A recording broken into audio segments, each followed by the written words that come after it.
All right, everyone. Welcome to Nerdcamp Sports. It is Monday. I'll be facilitating tonight.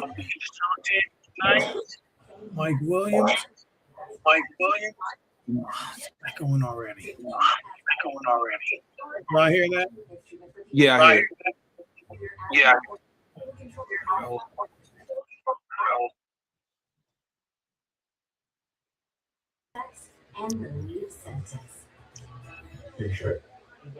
Okay. All right, we're good now. No, I no, still. it's there.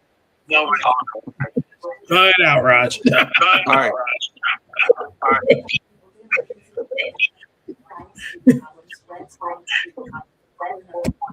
Is it still there? I still hear it.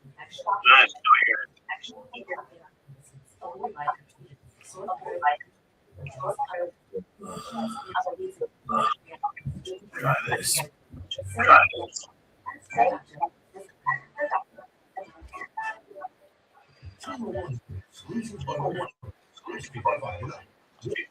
Okay.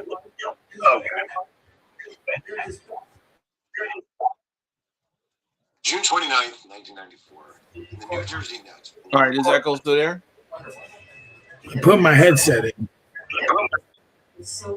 I don't hear it. Do you guys hear it? No. Now I hear it's delayed. Oh boy. All right, let me put my headset in. Hold on.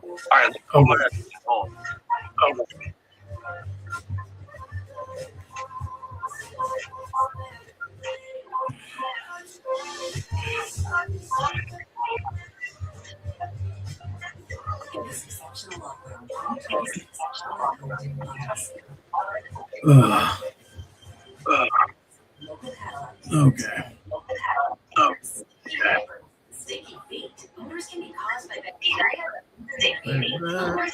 It might be. I'm gonna get off my tablet and switch to my phone.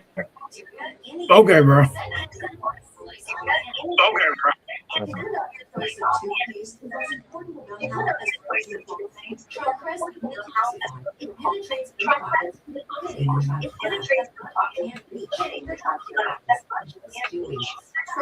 All right. Can you hear me? I can hear you. All right, we should be good. Can you hear us? All right, Will went back out. He was gonna come back in just in case it was him. But I think when you came back in that time, it went away. But I was hearing it for sure. Because that I was just like, damn it, damn you. Like, I don't hear it now. I don't hear it either. I put my headset in because I know sometimes it says it'll have like tips and it'll say if you hear an echo to put on a headset or headphones. I'm like, how about y'all do better at making it not echo? Like the way technology is, you should be able to fix that. Like, right. Exactly. What do I know? If I knew something, I want to be a truck driver. Wait, what'd you say? Said if I knew something, I wouldn't be a truck driver. Right?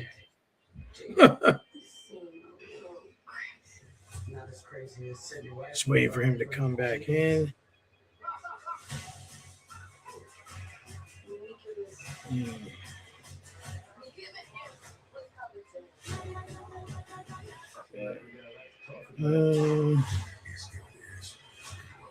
I guess we can mention that. Did you see they already announced the first game of the season?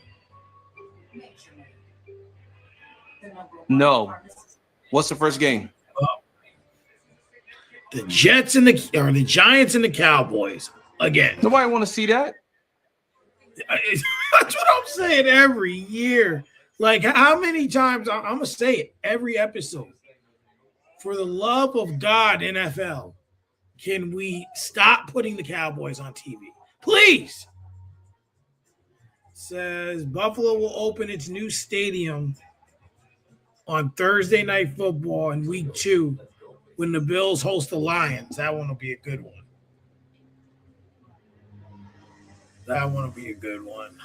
Hold on, just trying to get to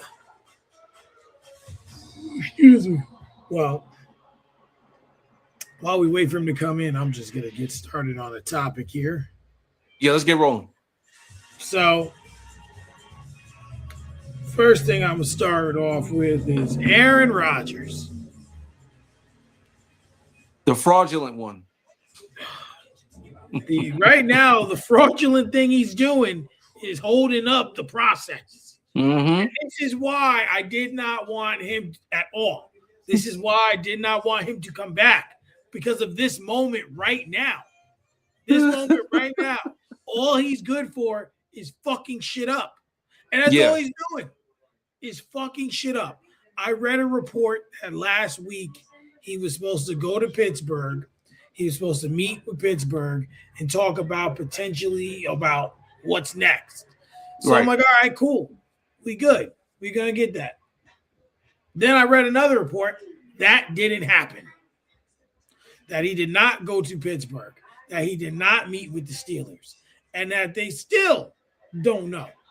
Like they suspect he's going to play. But like, I need to hear him say, I'm playing. Or I'm not playing.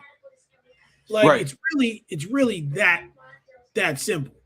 Like to me, I'm looking at, they drafted Drew Allar, and Lord, I don't know if you've seen the video, but it's scary. His footwork is so bad. Stevie Wonder could do better. Like it's bad. Bro, it's bad. I mean, like he went viral because his footwork is that bad. He looks like he's ready to trip over his own feet. Like it is bad, bro. His footwork is so bad. So the question I'm gonna go. We talking about the Aaron Rodgers saga right now. Well, he was supposed to go to Pittsburgh and meet with them last week, and then he didn't go to Pittsburgh and meet. And then I was telling him how the guy we drafted, Drew Allar, he went viral because I don't know if you've seen the video, but his footwork was so bad. Like, it was real bad. Like, he looked like it was so bad Stevie Wonder could do better. Like, it was bad. What school did he come out of?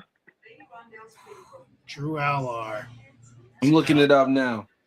Penn State. Was it Penn State? Yeah.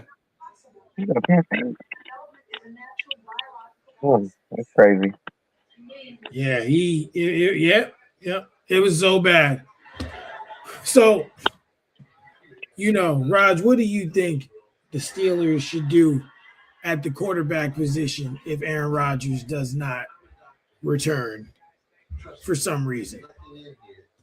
I mean, it's pretty much a done deal. I hate the fact that he keeps teams hostage like that, but the Jets had to deal with it as well. They had issues with Aaron Rodgers making a decision twice, and it's just the way he operates. So at this point, I think that the Pittsburgh Steelers' best bet is to just kind of work through the free agency market, try to look for. I'm not saying he's a free agent, but try to find someone like a Tyrod Taylor or someone that's like a veteran that's been in the NFL for a couple of years or a few years and been on a few teams. Didn't Tyrod just sign with Green Bay? What's that? Didn't Tyrod just sign with Green Bay? Yeah. I'm saying like somebody in that mold. Of like someone like Tyrod Taylor, because here's the problem. Here's the issue. The issue is you guys are in win now mode. You guys don't want to hear, our quarterback doesn't know how to run backwards. We don't want to hear that. Like, we got to figure it out now. Like, it's got to be on the fly. So I feel that the best opportunity is in a free agency market, or probably look towards the UFL or the XFL, whatever it's called, the UFL, excuse me. Look for those type of quarterbacks that's doing good, because at this point, everyone else pretty much got their quarterback and their backups. And if you find somebody that's out there that's not signed, you just pray to God that he can throw a ball. That's pretty much it. You know what I'm saying? I don't know, man. I don't know what the hell Aaron Rodgers still playing football, to be honest. He should have retired 3 years ago. Well, the other thing too, the other layer to this is like Steelers have always, since Ben started showing he was coming towards the end, um, they've always played they've always played poker with the quarterback position. And Right. regardless of how you look at it, the quarterback position is the most important position. Um, and if it's not the most important, it's definitely one of the top, obviously in the top categories. So I just think that you got to pull that trigger. You know, you got to do something. And if to me, and actually I'm going to segue to Will's question. If you were in the Steelers situation, Will, who would you start? The guy you just drafted in Drew Aller, or the guy you drafted last year in Will Howard, and give him a shot? I don't think they have any real faith in either one of them, which is why, look, I'm gonna say this. Sometimes, you got to read between the lines, read the tea leaves, however you want to put it. Aaron Rodgers is going to be the quarterback of the Pittsburgh Steelers this season. If they didn't have some sort of agreement, you know what I mean, in place already, I don't think they would be sitting around waiting on him. You know what I mean, hoping that he's going to show up. He's going to be there. They got whatever arrangement that they got. You know what I mean. So I would bet my paycheck that he's going to end up being a starting quarterback for the Pittsburgh Steelers. I think that everybody knows that this was considered like not exactly a quarterback heavy draft. I don't think they saw anybody that they felt like, was in their reach, because obviously they wasn't going to get up to number one, you know what I'm saying, for Mendoza. Right. Oakland, so I think they just planning for a transitional year, trying to make the best out of what they got. You know what I mean? Again, this season, to see what happens. And then I think their plan is to try to get their quarterback in next year's draft, which is supposed to have more, you know what I mean, what are considered to be, you know what I mean, I don't want to say NFL ready per se, but you know what I mean. But, people who are considered to be high level quarterback prospects, you know what I'm saying? Because these last couple of drafts have been a little light. You know what I mean? Yeah. So, absolutely. So you know what I mean? And I'll say this too, like there isn't any really any one way to transition from one, I'm not even gonna say all time great quarterback. I'll just say from one really good quarterback to another really good quarterback. It's rare that you have a situation where with the Colts they draft Peyton Manning and then he get hurt. Nobody was expecting them to, you know what I mean, be in position for the number one pick. You know what I mean, that following year. But Peyton Manning didn't play that year, and it was the Andrew Luck draft, so they basically tanked. You know what I'm saying, for Andrew Luck. Green Bay do their thing where they, mid-round picks, late-round picks, undrafted, whatever, and develop them. And they ended up with, Brett Favre to Aaron Rodgers to now, you know what I mean, Love or whatever the case may be. It's not a whole lot of examples of teams, you know what I'm saying, going from just immediately transitioning from one good quarterback situation to another one. The Oilers / Titans, they went from Warren Moon to Steve McNair, but it's not a whole lot of examples of that, So, and it's a very, very, very hard thing to do. So I think, like I said, I just think they're trying to make the best out of this season, you know what I mean, and then make their plan for next year's draft. I think both of you are right. Both of what there was a piece of both of what both of you said that was right. Like, Will, your take on them doing what they do, I feel like that's correct. But Raj is also right when he says they're trying to win right now. So, I don't disagree with that. Right. So, like you always say, more than one thing can be true at once, right?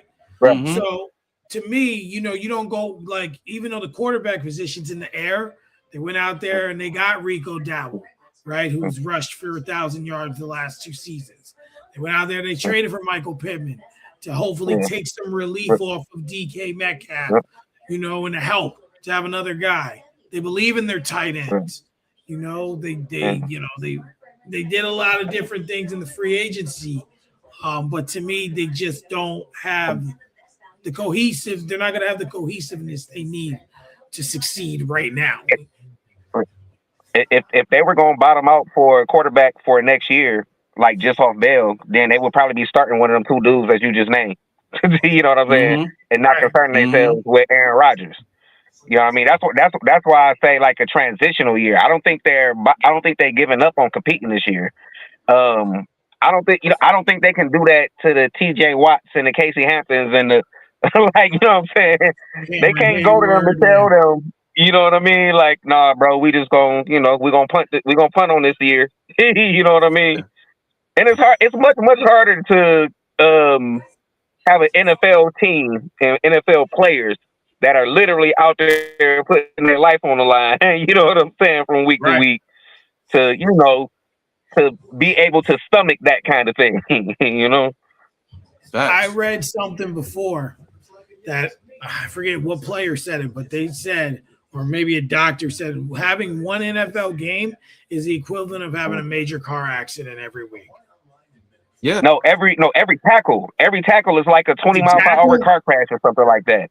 Every tackle. Oh wow! I didn't hear that one. I wouldn't doubt it though. These guys, man, they hit each other hard. Like you talk about 250-pound dudes that run 4.5s and 4.6s. You know what I'm saying? Yep. Smacking into each other. You know, like that's like I always say. Like when I tell people, like when I'm doing my fantasy, like weeks like 1 through 3 be good. Once like week 4 comes, dudes start, them little injuries start happening. Then the bye weeks show up, and then you got 3 injured dudes, and then you got bye weeks, and now your schedule's fucked. You're like, oh my god. So, I want to transition into Russell Wilson. Oh, from what I've read, I don't know if you guys have read the same thing. The Jets have offered Russell Wilson a contract to back up Geno Smith, but Russell Wilson has stated, I have an opportunity to do TV as well. Bye. Listen, bro, I had a turn. You got to have one now. No. We're not. That's what you said about Aaron Rodgers. We're not doing this with the quarterback. Aaron Rodgers. I had a turn. Now you got to have a turn. Rodgers, before I let you go ahead. I was just gonna say, at least they not bringing him in as a starter. You know what I'm saying? Or even to compete for the starting job. He's breaking case of emergency. But that's the thing, though, Will. I know they're gonna end up making him a starter, like week 4. Week 4, he's gonna end up the starter. He knows it's coming. Look, and I'm gonna be very short and simple with my take. Okay. Outside of football, I think Russell Wilson's a great guy. All jokes aside, I think he's a great person. Great husband, great father. Football-wise, he should have retired a few years ago, just like Aaron Rodgers. When it comes down to the New York Jets, okay, they're in the same building as the New York Giants. They play in the MetLife Stadium. However, when it comes down to it, I knew in the back of my mind, I was thinking about this. I said, watch Russell Wilson try to finesse the NFL so he can stay in New York. So he's saying he's got a media job, but in reality, what he's doing is negotiating so he can stay in New York because that's where he's been staying for the past couple of years. So he's going to come in as like the quote-unquote backup quarterback whisperer or whatever you want to call it. And he's going to mess up the team chemistry because he's going to play week 3, week 4. I'm telling you, clip this video. Mark my words. Geno Smith either going to get hurt or he's going to get booed out of the stadium. And if Russell Wilson is putting on that Jets jersey, he's playing week 3 or week 4. And it's not real quick. I just got this update. Updated Rodgers Steelers. May 18th believed to be Pittsburgh's circle target date for potential contract decisions. Just sign it now. Well, why we gotta wait 7 more days? Yeah. just threw that in there. So, I mean, when it comes to Russ, let me, I know you said you had a short take, but Yeah, that's all I ask had you, to say. but let me ask you this question. Do you trust him or Geno more? Because that's who you got. That's who the Jets have. Like, so, and we like, and I just want to just like just a quick overview. Geno left, went to Seattle, made himself look good, right? And we seen what Seattle did, so we obviously know it was more or less the surrounding pieces than him, because they just did it with Sam Darnold, right? And then that altered him a good deal with the Raiders. We seen how that went. That was awful. And now he's back with the Jets. Then you look at Russ, once Seattle was done, it's been a downward spiral. There's been glimpses of, of positivity. He did 2 seasons in Denver, right? Yeah. So one season was really bad. One season was a little better, but not great.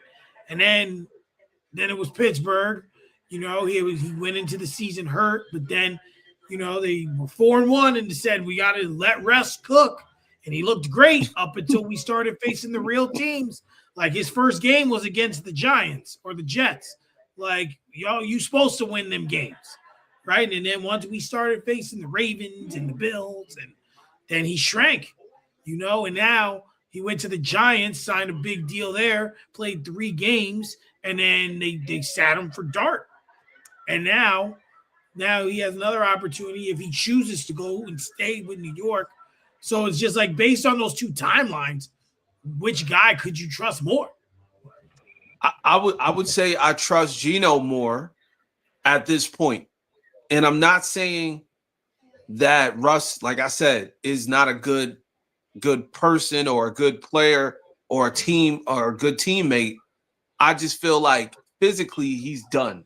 I feel like he's physically out of whatever we saw in Denver. He can't do that anymore. Right. So I'd rather give Geno Smith the opportunity, let him fail, and see where it goes. Because I'm waiting for Arch Manning to walk through that door. That's what I'm waiting for. I'm waiting for Arch Manning. And I know damn well it's not going to happen, but at least I can wait. You can be hopeful, Roger. Exactly. That it's going to happen. Hopeful. Exactly. Because I know the Manning family is going to sabotage that. They're going to be like, oh no. He's not going to play for the Jets. He's not putting on a Jets uniform. So yeah. Wouldn't be the first time, right? Exactly. And that's why I'm thinking it, because I'm like, I know for a fact if they did it once, they could do it again. And I feel like they will. So, Will, in your opinion, then, based off of that, my personal thing is I think these 2 guys are on this roster. If Russ signs for 1 year, what should the Jets do at the position to improve? Because a lot of the other pieces they have seem to be like they can work, they can do something with, but that quarterback position is the death of them. At the risk of sounding redundant and hitting y'all with a little deja vu, but basically the same thing I was just saying about Pittsburgh. Feel like the Jets, though they should have been in position to have the number 1 pick, and you know what I mean, getting Mendoza, you know what I'm saying, they didn't end up with the number 1 pick. Don't think they was high on any of the quarterbacks and the other quarterbacks in this draft. Feel like they taking a shot on next year's draft. I think they signed Geno because they don't want to play themselves too far out of reach. You know what I'm saying? Mm-hmm. They can't have the disaster at quarterback that's been taking place these last few years. You know what I'm saying? And I think, again, I think Geno can do that for them. I agree that I would trust Geno more at this point in time. Geno has played well more recently. When we saw Geno get to a situation with good coaching and some stability and a little talent around him, we saw him excel. That's true. The Raiders were a dumpster fire last year. You know what I'm saying? So I can't put everything that took place, you know what I mean, with him last year on him, because he's not the kind of quarterback that's about to come in and elevate your entire franchise. You know what I'm saying? Like, he's just not that guy. You know what I mean? Do Yeah. I think he can come in and play well and give them some stability at that position this year? So that though, because y'all got young weapons. You know what I'm saying? Y'all got young weapons, but again, I don't think that Aaron Glenn can afford for it to look as bad as it did last year. You know what I'm saying? Nobody expected them to win a bunch of games, but it just the optics were so bad last year. You Right. know. So Mm-hmm. I feel like it's, again, just to a lesser degree than with the Steelers do feel like they could at least contend with an Aaron Rodgers. I feel like the Jets feel like, you know what I mean. Okay, we're not gonna challenge for our division, but we're not gonna be, you know what I mean, the god awful mess that we were, you know what I mean, this past season. And I think that's what, you know what I mean, because Aaron Glenn might kind of be coaching for his job this year because of Yeah. how things went last year. You know what I mean? So that doesn't mean that they got to make the playoffs for him to keep his job. It just can't be as bad as last year was. They need to see something, but still have an opportunity to find themselves a quarterback in next year's draft. I do have a Mm-hmm. question for y'all. What the hell is Sure. going on with this? It ain't no fun if the homies can't have none quarterback room that y'all teams got going on, bro. Y'all just keep passing them around and passing them back and forth and sharing them, and you know what I'm saying? It's like, what in the hell is happening? Y'all let me know something. You know what I mean? Because this is getting a little crazy. Tell me I'm tripping. You're not tripping. They playing the game of recycle and reinvent. I'm gonna tell you what it is. I'm gonna tell you what it is. Will, it's what it is. It's a money laundering scheme. That's what it is. Money And it's laundering going is and it's going crazy. from Pittsburgh to New Jersey. Oh man. Because this ain't the first time, it ain't the last. I'm telling you, they found their niche. They say, yo, we gonna find teams that are trash in the AFC or teams that potentially can make the playoffs and don't really have no other expectations outside of that. And we just gonna keep milking them for money. Like we know Pittsburgh is an 8-8 team. We know that every single season, 8-8, right? And we know that the Giants and the Jets, they're just trashed organizations. They've been like that for a few years, especially the Jets. Jets been like that since I was born. Like 40 plus years, it's been the most worst franchise in all of the AFC. So with that being said, there's quarterbacks that are old as shit, or at least they should be retiring. Those type of quarterbacks that just get money laundering type money. They just get money scamming us. So it is. I got a question for both of y'all. Was Yeah. there a quarterback available this offseason that y'all would have rather, you know what I mean, your team find? Whether it was a Malik Willis, whether it was a Malik Kyler Willis. Murray, say Malik Willis.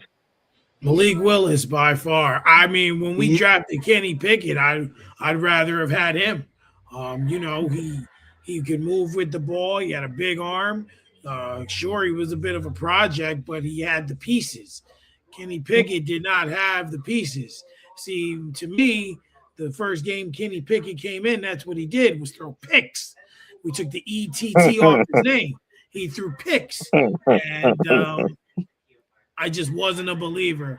But for me, Malik Willis was, shown some signs of what, and he did good in Green Bay in the time he was there. And I thought he deserved a shot. I was hoping we would grab him, but then he goes to Miami.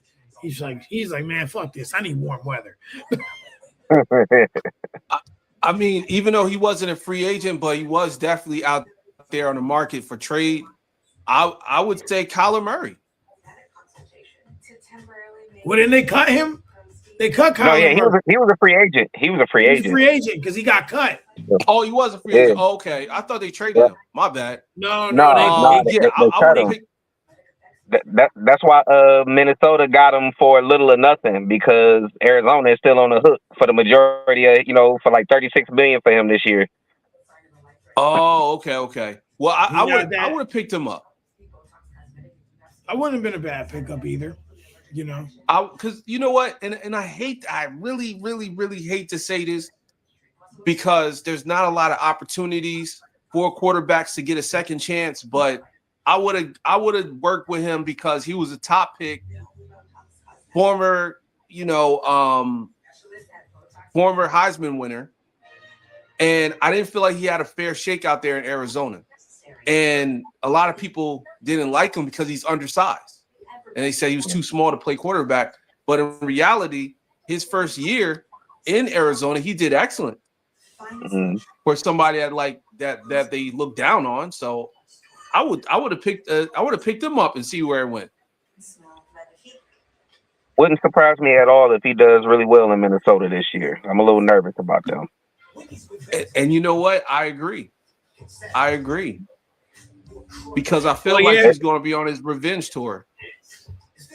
Arizona is one of them organizations that I just don't trust. You know what I'm saying? No, Larry Fitzgerald is the exception, not the rule. You know what I'm saying? Right. Exactly. Well, and the other thing is too, when you look, him going there, to me, that kind of helps make Minnesota potentially back to not what they were, but it makes them more. Oh my gosh, what's the word I'm looking for? I think he gives them a higher ceiling than they had with Sam Darnold, but I also think there might be a lower floor than there was with Sam Darnold. It could be a whole ass disaster. Literally and in a figurative way. Yeah. Well, I think because you look at that, you look at that division, right? I expect Detroit to be in the mix. I expect Green Bay to be in the mix.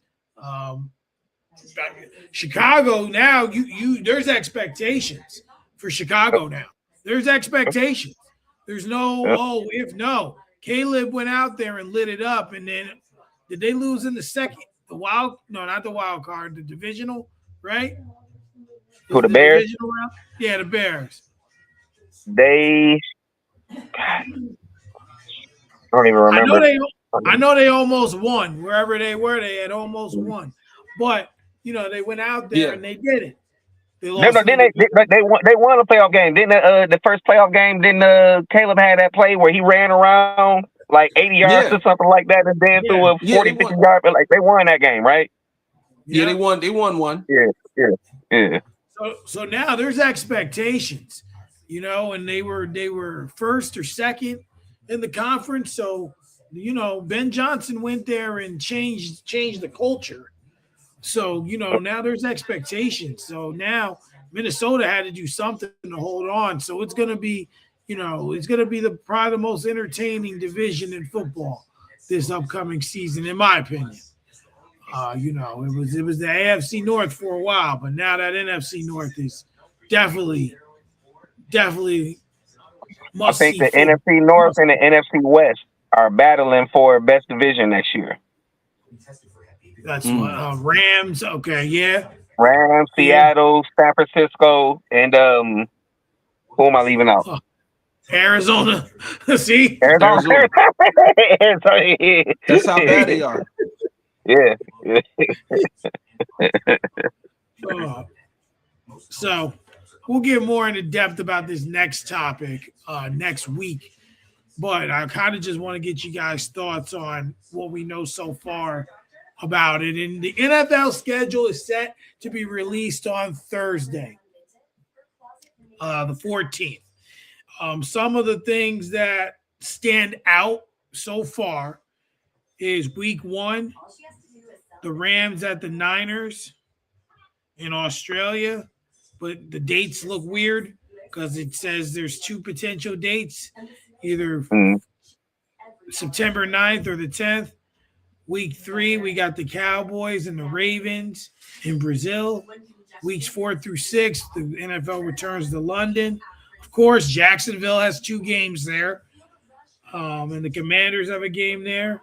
Week 10, the Lions play in Germany, which is November 15th. Week 11, the Niners are playing in Mexico, New City. Says to be determined. The Falcons are playing in Spain. Kickoff weekend, we got someone facing the Seahawks on the 9th. Oh, and then of course, Dallas and the Giants, Sunday Night Football. But now here's the bigger change.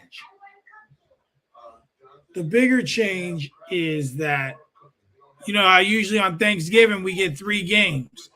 Well, they took Right. one game and they put it on Thanksgiving Eve. So now we're going to have a Wednesday night game on Thanksgiving Eve. And then there's going to be a Thanksgiving doubleheader. And then there's still going to be the Black Friday game.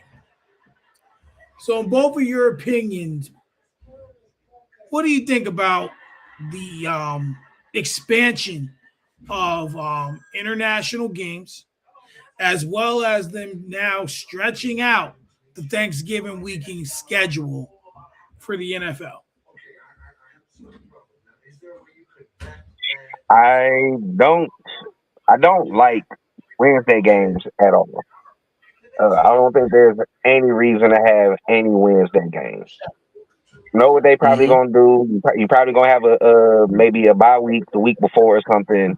You know what I mean? Which hopefully that's how they gonna do it. You know what I mean? So that they got what 10, 11 days or whatever leading into the Wednesday game. But I do not like Wednesday games. I don't see the need or the reason for it.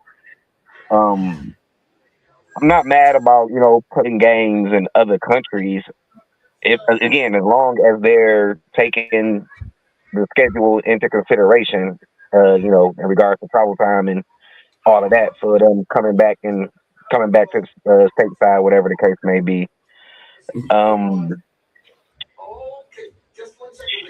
not mad at the Black Friday. This is what I'll say. This is what I'll say. The NFL might end up. Part of what makes the NFL is that every game is like an event. You know what I'm saying? There's only 17 of them. Mm-hmm. You know, um, if they start putting games on more nights, they might end up watering down their product a little bit Mm-hmm. because at this point, you know what I mean, most football fans, Sunday is football day. You know what I'm saying? Mm-hmm. Have my Reds on so I can check on all the other games, and you know what I mean. Like it's when you start trying to have games 3, 4 nights out the week, 5 nights out the week at this point, because technically 6 games. Because at this point, the only days that's not having any NFL games is fucking Tuesdays at this point. You know what I mean? Like literally. So, Right. like, for their business model, I don't know if that's what I mean, a good idea. I just feel like the Sundays, you know what I mean, NFL Sundays is a big thing, and I think they might just kind of be overreaching a little bit with in regards to Mm-hmm. the date. I do feel like, especially if they're gonna do all this international travel and everything, they probably need to add another bye week to the schedule too. Because that's a lot again for a game that demands a lot. It's a reason why you can only play it once a week. You know what I'm saying? That's a lot on them with all the international travel and whatnot. So if they're gonna do all of this, I would say add a bye week. Because we was just sitting here talking about how after week 3, you ain't nobody in the league healthy. You know what I'm saying? Right. Everybody playing some kind of hurt. Mm-hmm. Mm-hmm. You know, so that would be that's my thoughts on it. What about you, Raj? I agree with everything that Will just said. I feel like they're overreaching. I feel like the NFL is being greedy. There's a level of like just overdoing it because they're trying to move the goalposts when it comes down to like the international market. Let me put it to you this way. When they start doing games in like Germany and they start doing games in like London and stuff like that, I was like, all right, cool. That's cool because I remember the time of them having the NFL Europe, NFL right? year, yeah. And I remember how important it was for Europeans fans to be involved in watching American football. That was huge. But now it's like the NFL, and forgive me guys for saying this, but it feels like the NFL is pandering towards the Latin market. and they're pushing the Mexico games, the Brazilian games. You know, they're going all in the international markets of Latin America, and I feel like they're overextending themselves because these are typically fans that pretty much don't watch American football. They watch soccer. They watch, you know, EuroLeague and Spanish soccer. You get what I'm saying? So they're pushing it, but they're also doing it at the expense of these athletes. That's what I'm saying. Mm-hmm. So remember the Brazilian game was at like a weird time. Wasn't it at like 11 o'clock, 10 o'clock at night? Yeah. I don't recall, but I remember it was late. And it ended at like 1 o'clock in the morning. They had like 9:30 or something like that.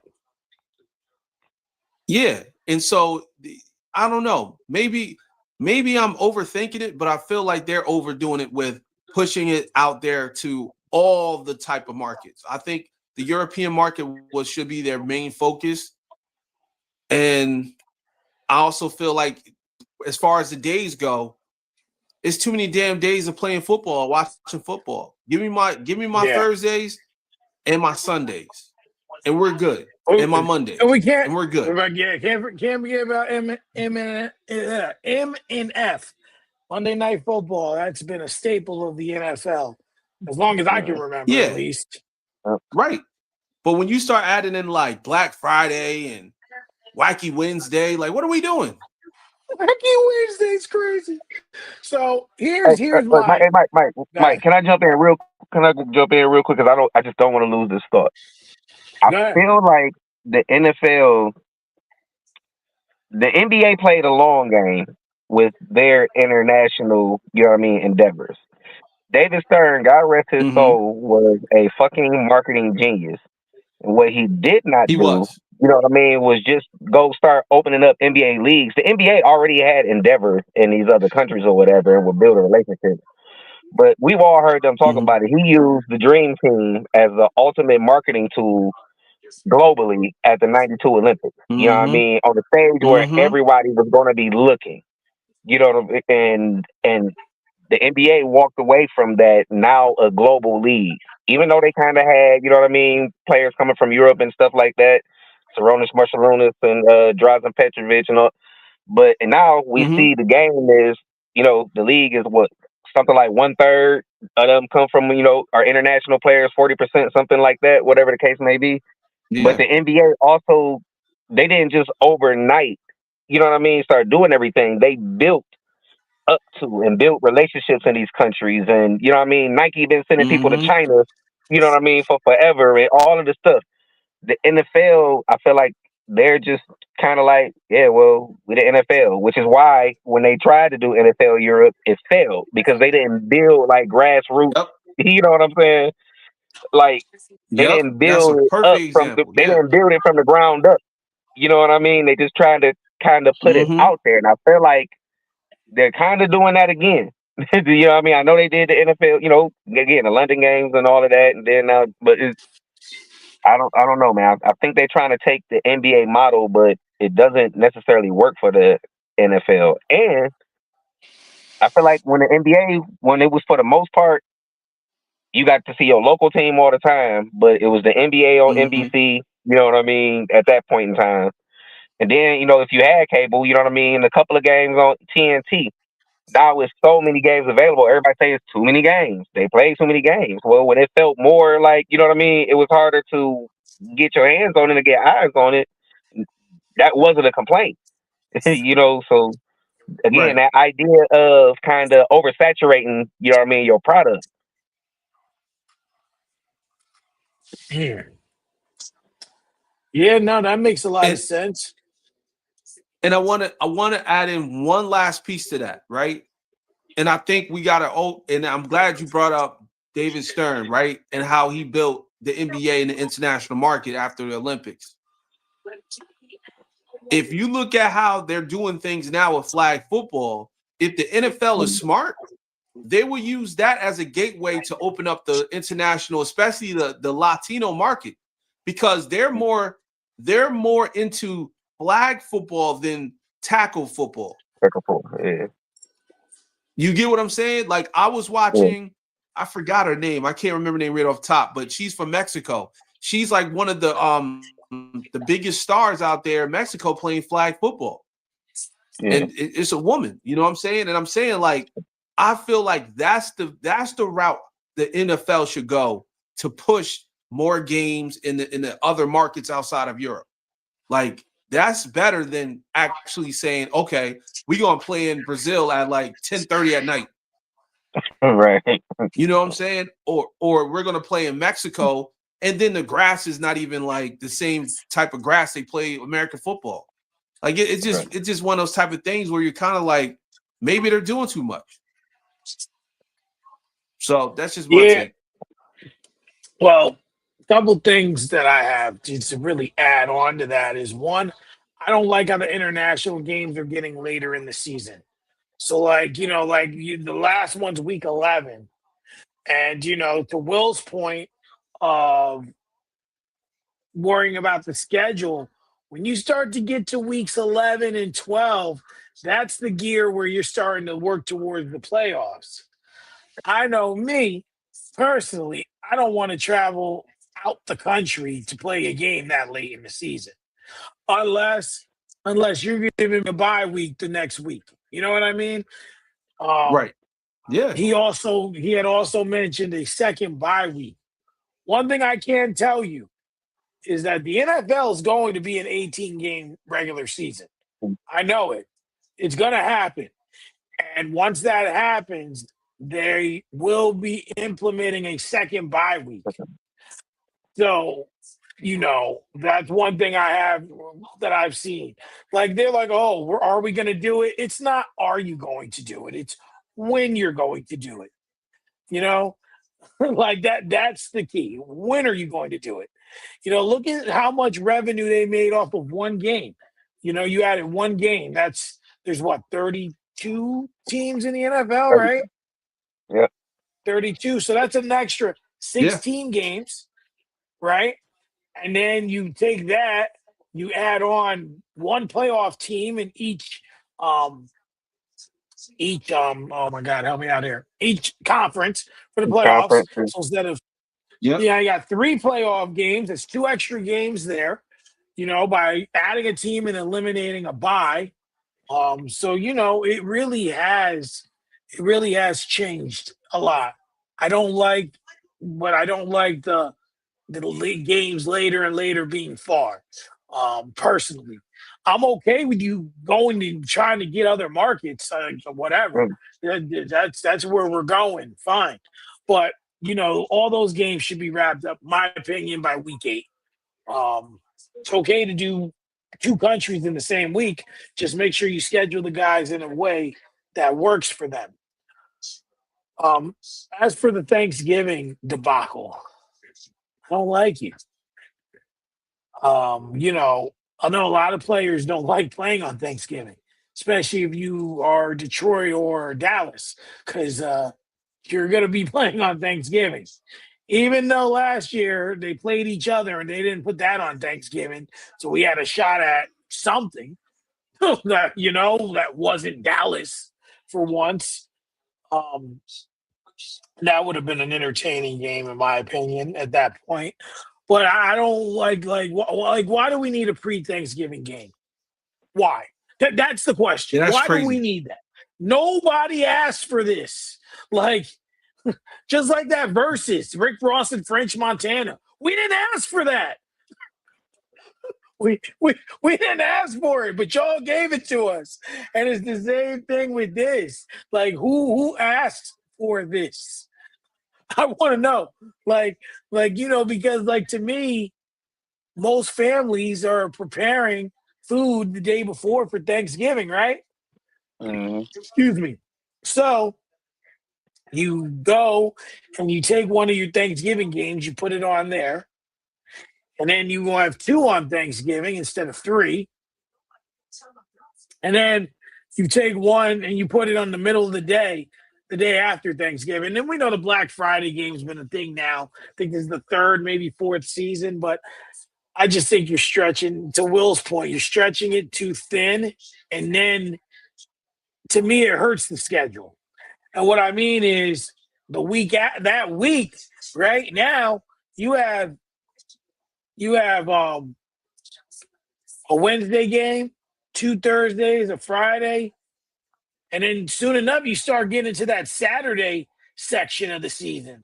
And then Sunday you have no games. There's like 6 games on, 7 games. And then Monday you still have Monday night. So like it just really stretches the schedule. I just really wish, and to me, they're going to just keep doing more. Like I said, I believe within the next, I'm going to say at a risk, 3 years, we're going to be on this show talking about an 18-game season, in my opinion. That's 3 whack, seasons. man. They're going to get rid of another preseason game and just turn it, not get rid of it. They're just going to turn another preseason game into, Into a regular a season regular season game. game. Yeah. And the thing is, people are like, oh, we're getting rid of a preseason game. Most of the players who made the cut don't play in those games. And so they don't play in those games. Those games are for players who are still trying to get on a roster. You got a roster with 47, 48 spots. Teams are trying to get to 53. That's what those games are for those guys. It's not for the starters. You don't see Holmes out there in the preseason. You're not going to see, any older players like Aaron Rodgers out there in the preseason. You're not going to see it. They're just going to start in the regular season. That 4th preseason game was damn near useless because, again, it's a bunch of fringe roster guys playing against a bunch of fringe roster guys. So it's not even, maybe you get some good film out of it, you know what I mean? But, you know what I mean? Being able to beat out there beating the corner that's about to get cut, you know what I'm saying, in 2 days is not exactly, going to get you a contract. Absolutely. Quick question, Mike. So you said the Lions play in Germany on November 14th, right? Hold on. Let me look it. It's still here. Lions are playing. Yep. Yeah. Week 10, November 15th. 15th. What day does Thanksgiving fall on? What's the date of the Thanksgiving game? Hold on. I closed it. Thanksgiving game, November 26th. So they probably gonna have a bye or something and then play on Thanksgiving. Because selfishly for my Lions, that was really the thing that jumped out at me when you said that they playing in Germany on November 15th. That's crazy. And the Thanksgiving Eve game will be on Netflix. And the Black Friday game's on Amazon Prime. Of course it is. More money. Of course. More money. So I got one more NFL topic. It's going to be a quick one, and then we'll get into updated NBA playoffs. And that's where we'll go through the series, and that'll be the show.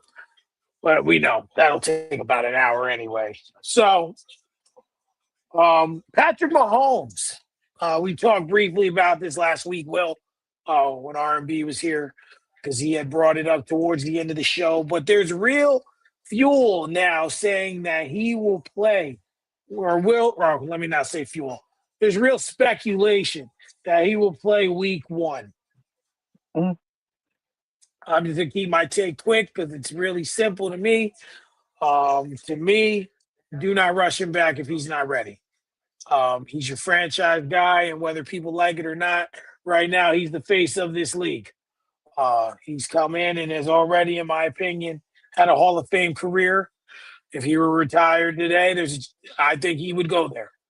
But he's got more work to do, obviously. But as you know, he wins another Super Bowl. We're talking about catching Brady. Like that's what the conversation's there now. Well, we know if he wins another one, that's what the conversation will be. So, in your opinion, guys, what's the plan if you're the coach? If you're Andy Reid in the Chiefs organization, how would you play Patrick Mahomes' return? I would take my time bringing him back, because at this point you're risking his long-term career if you bring him back too soon and he gets hurt. I know it's two different sports, but let's take a look at how things turned out with Jason Tatum. Jason Tatum came back at a very, very fast rate. Some would say it was, kind of like unbelievable rate. And when the playoffs came, he ended up getting hurt and not playing the last game of the series. Ended up losing, that series to the 76ers. And I bring that up because you never want to rush somebody back from any type of severe injury. And excuse me, with Patrick Mahomes, if you don't have him as your number one guy for the next, I would say probably 3 to 5 years, then that could reset your whole franchise. So you don't want to risk it. I would take my time with him. I'll do everything I possibly can to make sure that he's healthy. And when he's ready to come back, we'll come back. And if it's week 5, week 6, if you go 500, that's good enough for him to come back and kind of like, take it from there. So I wouldn't rush him back at all. That's just my opinion. Well, before you go, Will, that's the thing to me. Like we talked about it a few weeks back about me saying this used to be a year injury. Like he got hurt, whatever, week 10 or 12 or whatever it was. Like you don't see the field potentially the whole next season either. And to me, Adrian Peterson was the one that started the trend in this direction. How fast he came back and almost broke the rushing record. But in the same sense, you want him back out there, but you just can't. If it's me, I'm not risking it. Like you just can't. Or you shouldn't. You could, but is the risk worth the reward? That's the thing. Go ahead, Will. I'll say this: I don't think that we would be hearing these reports if, like, you know what I mean. I don't think Andy Reid or that organization I think the Hunts own that the Chiefs. I don't think that they would, even gamble with that if they felt like, you know what I mean, he's not ready come that time. Um, Even if it's not week 1, if it's week 2 or week 3, like again, nowadays those injuries that used to be, sometimes career threatening or ending are not as bad. We seeing people coming back from Achilles tears, you know what I'm saying, and Right. still out here balling, so. With the modern medicine and technology, and they got all the best of that available to them, I'm sure. Like, it would not surprise me at all if he's ready for week 1. He's probably somebody who do need a preseason game. You know what I mean? Or 2 to just get back out there to game speed or whatever the case Knock the may be. rust off. But wouldn't surprise me at all if he's ready. You know what I mean? Week 1. Like I feel like, and even for him, like I feel like he's already one of those guys that, like, he's not really competing with anybody else right now. He's competing with the Montanas and the Bradys and the, the Peyton Mannings, and like that's his competition right now, not the people he actually, occupy the field with. Right. I think he is playing to try to, catch and surpass Brady. Like, you don't get too many of those chances. So I feel like he probably is pushing himself to be ready, for week 1. Like it's like I say, I don't if he's not ready and not able to be out there and protect himself, I don't think they're gonna play them kind of game. But I think the conversation is just kind of out there right now because it's a possibility. Absolutely. I mean, we have to see what it turns like from there moving forward. I mean, that's all we can do. But hopefully he waits those few games and we can go from there. Hold on. This dude, James Harden's hilarious, man. R&B, what's up, my brother? How you doing, bro? What's going on, man? What up, bro? On, fellas? What's going on?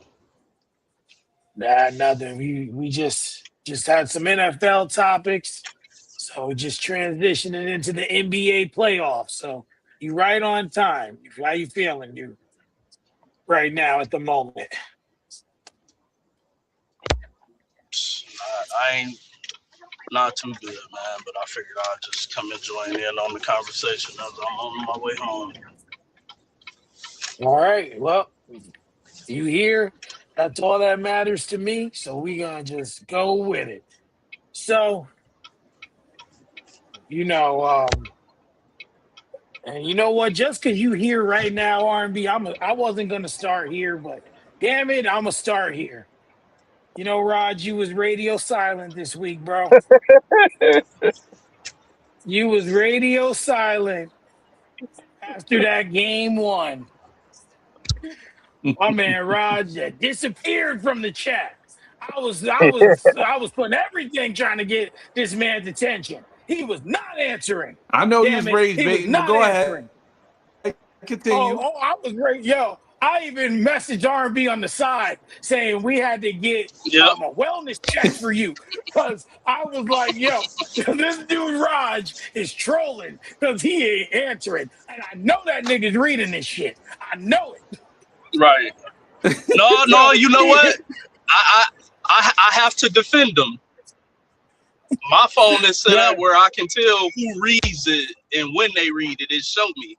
So until his name popped up, he hadn't read it yet. What it was is he was neglecting the chat because he knew what it was, what we were talking about. We'll get to that. We'll get to that. But go ahead, continue. So, oh my God. So we're gonna start it off here. Now the Spurs and the Timberwolves are tied at 2 games. But more importantly, I want to know what are your thoughts? Because we all know game 1, Wemby didn't do too well. Played a lot better in game 2 and 3. But I want to talk about the ejection in game 4. Mm-hmm. Because to me, that was a turning point. Not only for that game, but potentially could have been a turning point for the series. Now, I was watching something today. I can't remember which show I was watching, but they were showing some clips that Wemby and Naz Reid had been like, a little physical when they're playing each other throughout the season. Mm-hmm. Mm-hmm. And eventually it was going to come to a head. Now, that was a flagrant. Like, there was no need to do that. I will say that. There was no need for him to straight UFC elbow homie. like he thought it was UFC. So, Raj, in your opinion, does that ejection, because they're saying he's not going to be punished any other, no further punishment outside of the ejection. Do you think that this is a turning point in the series? And do you believe that the Minnesota Timberwolves will shock the world?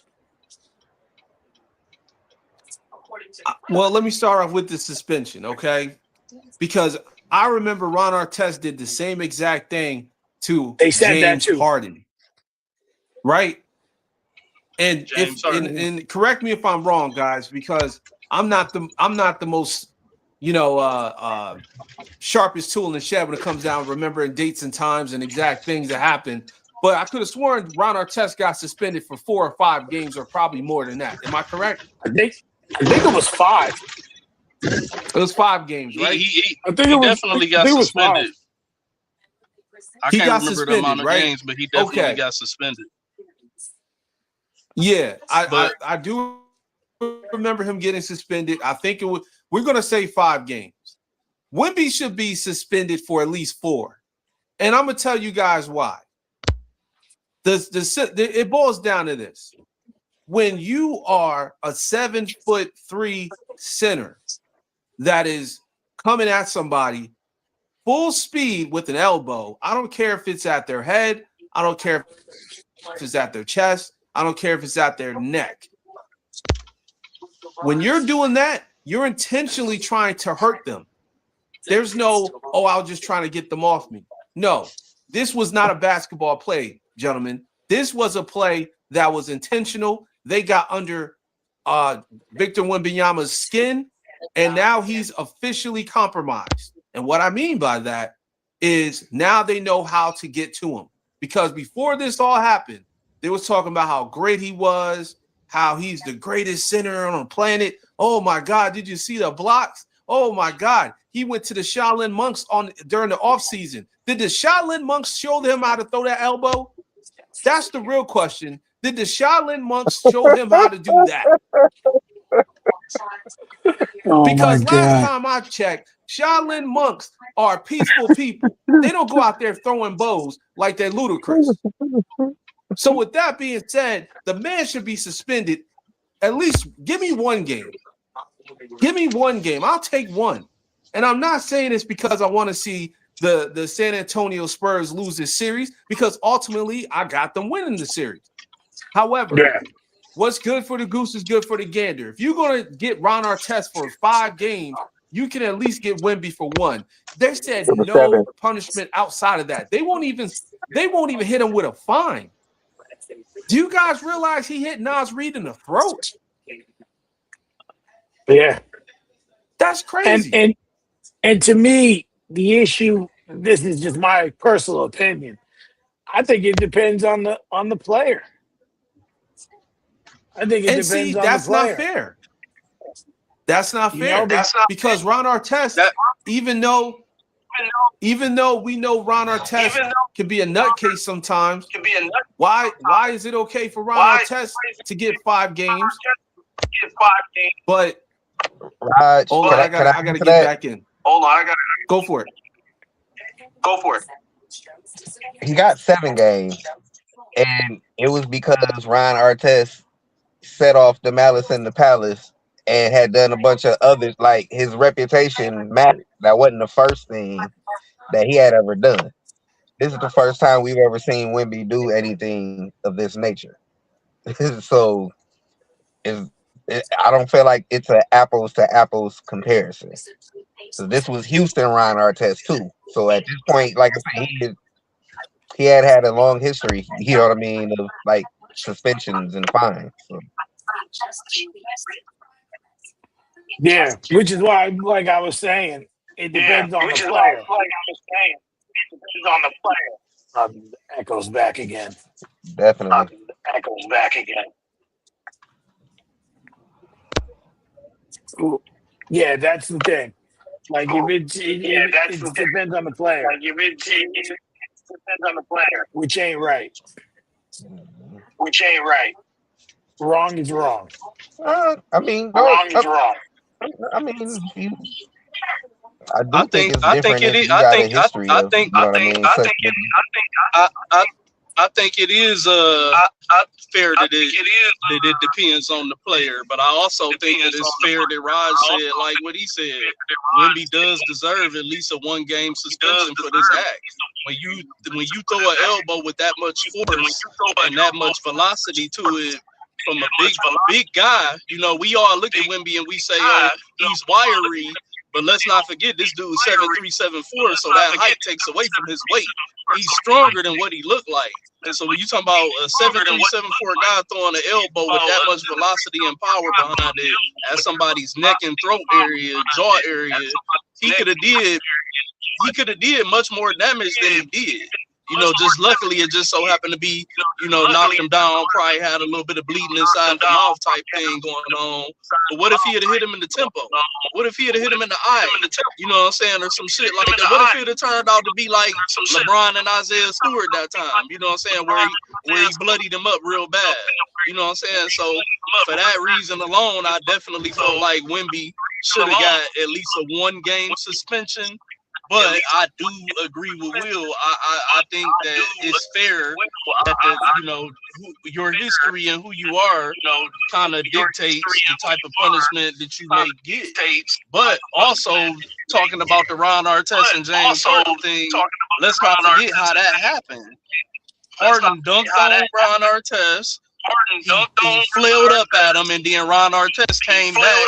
They bumped chests. He looked them face to face, and then boom, elbow right to the temple, which also could have did much major damage to James Harden. James Harden was for a couple games after that. So let's not forget that.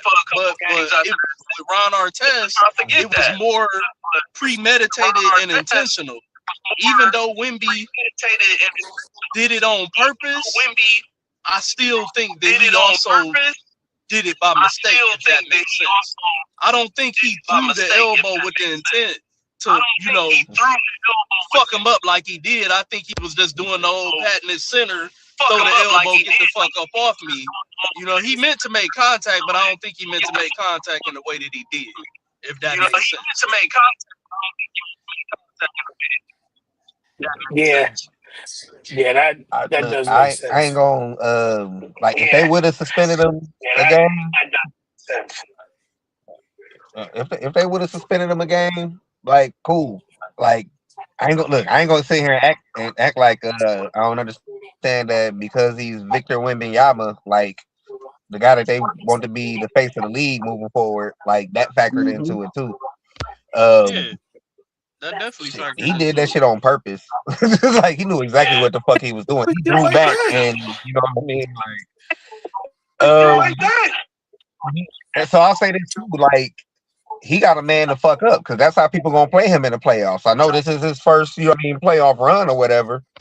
So this is one of them things he got to learn. That come playoff time, they gonna let everybody be more physical than they do in the regular season, because that's how everybody plays in the playoffs. It's more intense, it's more physical, it's more of all of that. Him being as big as he gonna have is, to get used to that shit too. They gonna play him like that for the rest of his career.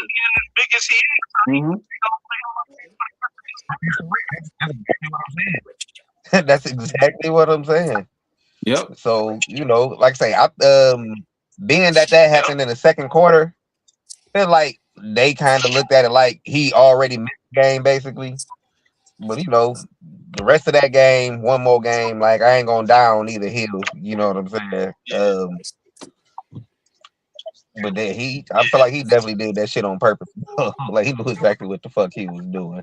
And if they wanted to, suspend them 2-3 games, they probably could. Let's keep it a stat, gentlemen. If Ant-Man did that, he would be suspended.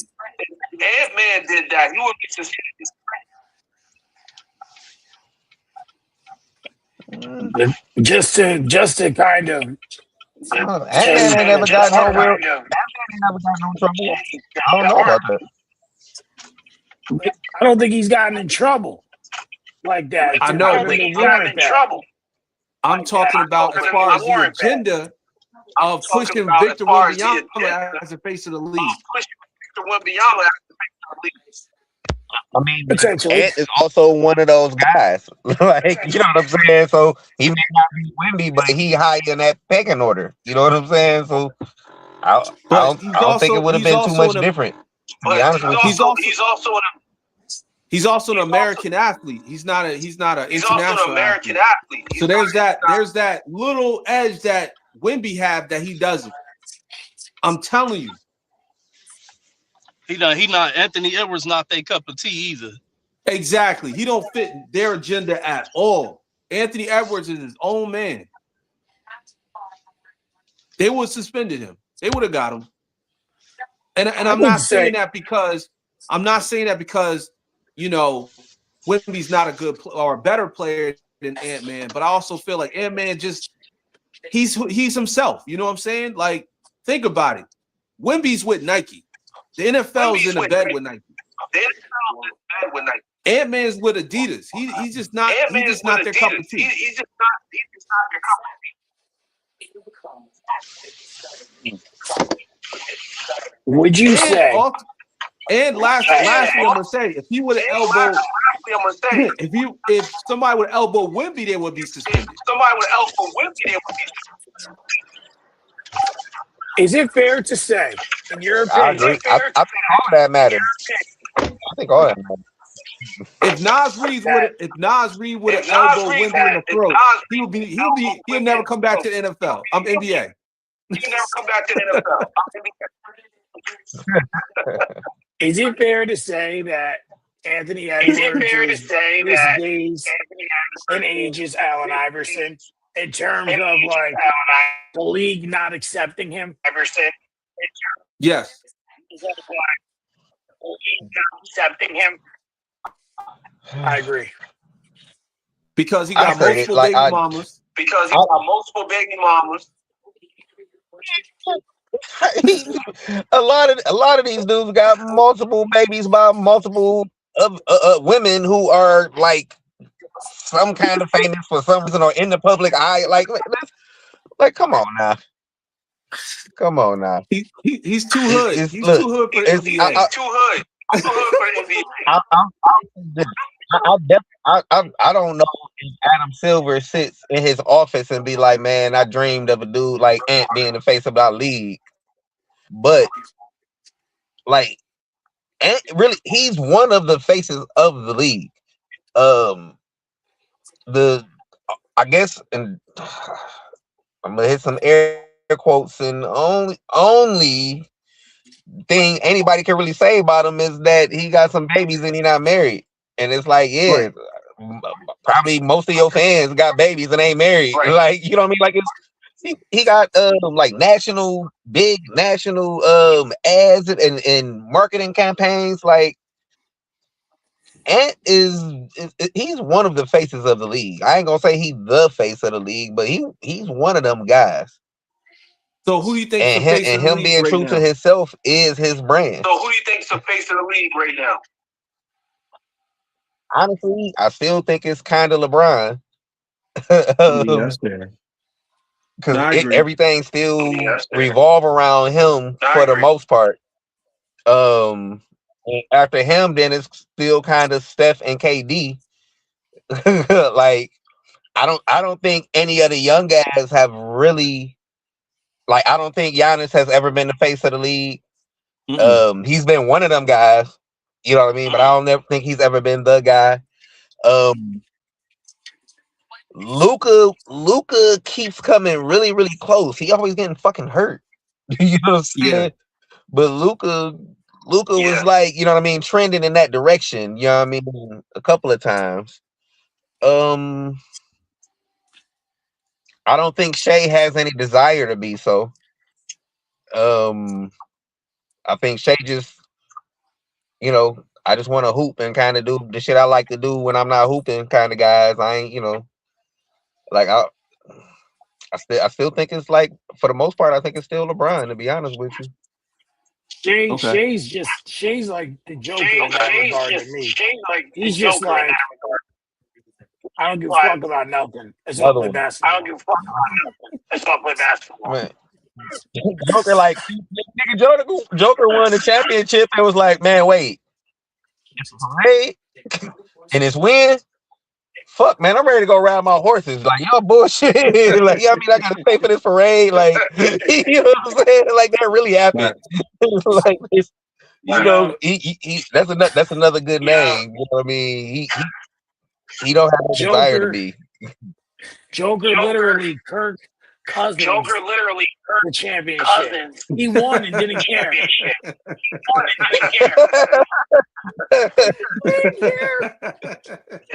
Man.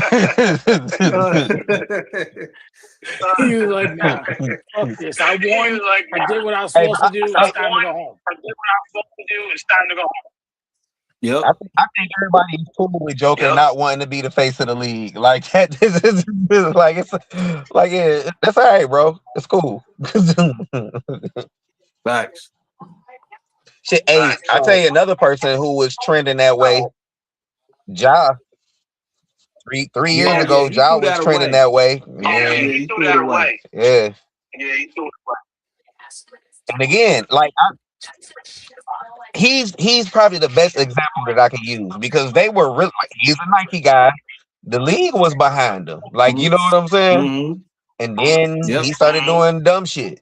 Yep. You know what I mean? And then injuries and you know.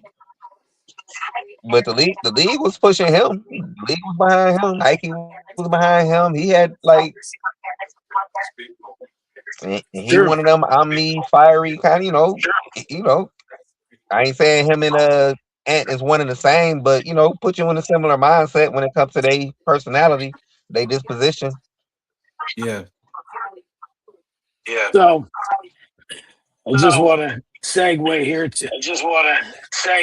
Please, I don't know if y'all seen the video I sent earlier. Which one?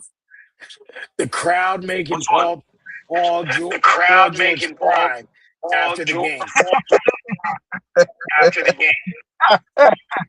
Yo, he's sitting there like this. Calling a podcast thing.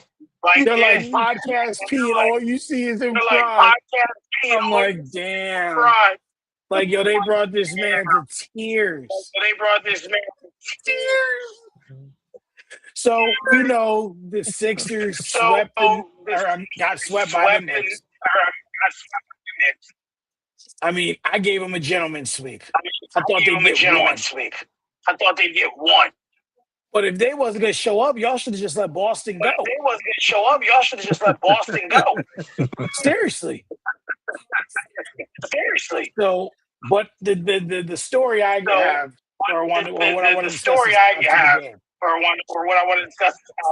after the game, Joel Embiid said something to the effect that it was a successful year for him because he was healthy to end the year. But then he also said he don't know if he's going to be there next season.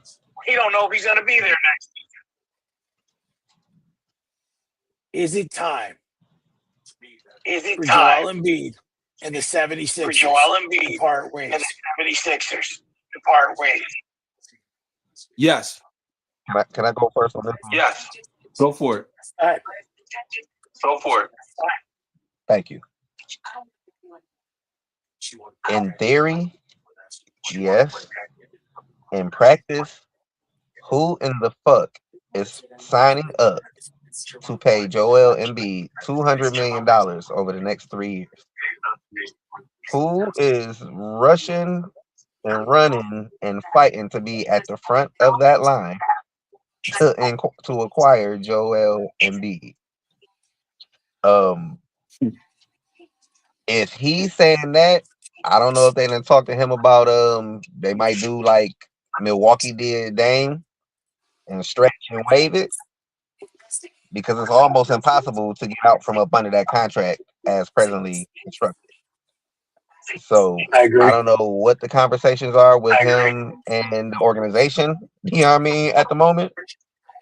But that led me to believe that they are having some kind of discussions about what the future, you know what I mean, possibly looks like.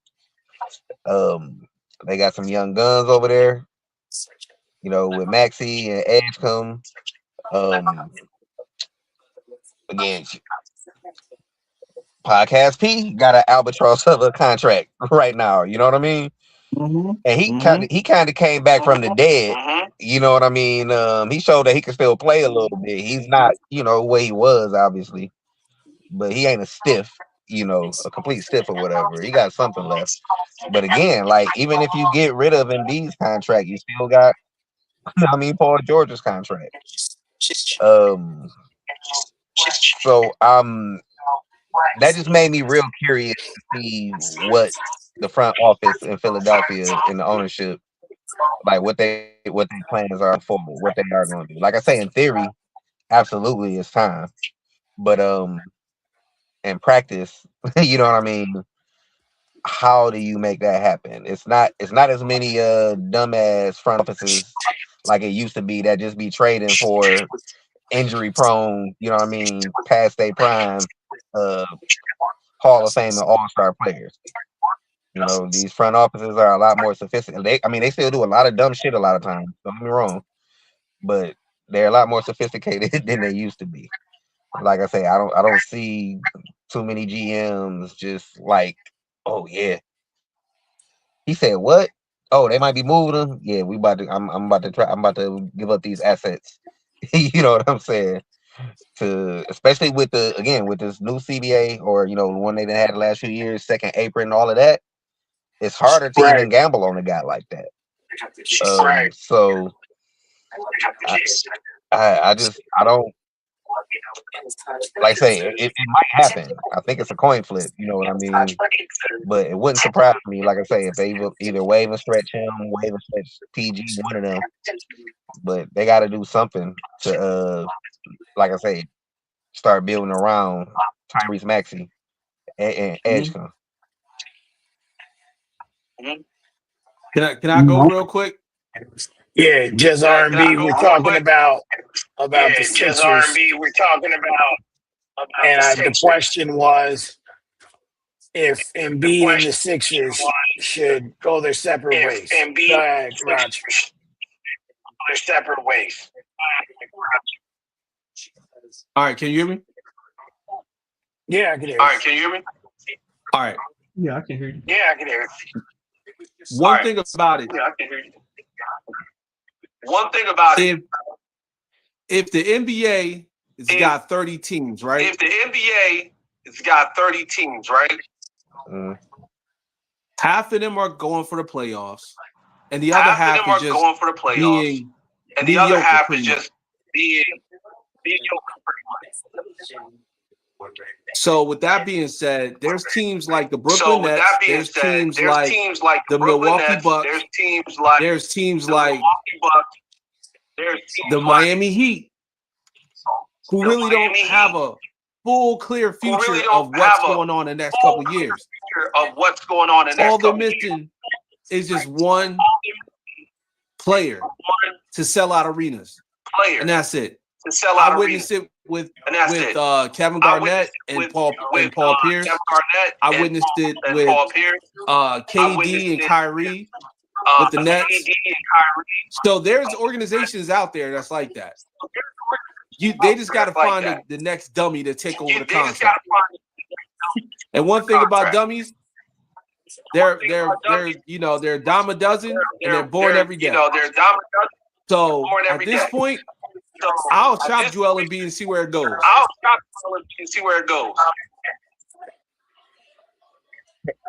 Can I? Well, you can chop him. Real quick, Rod.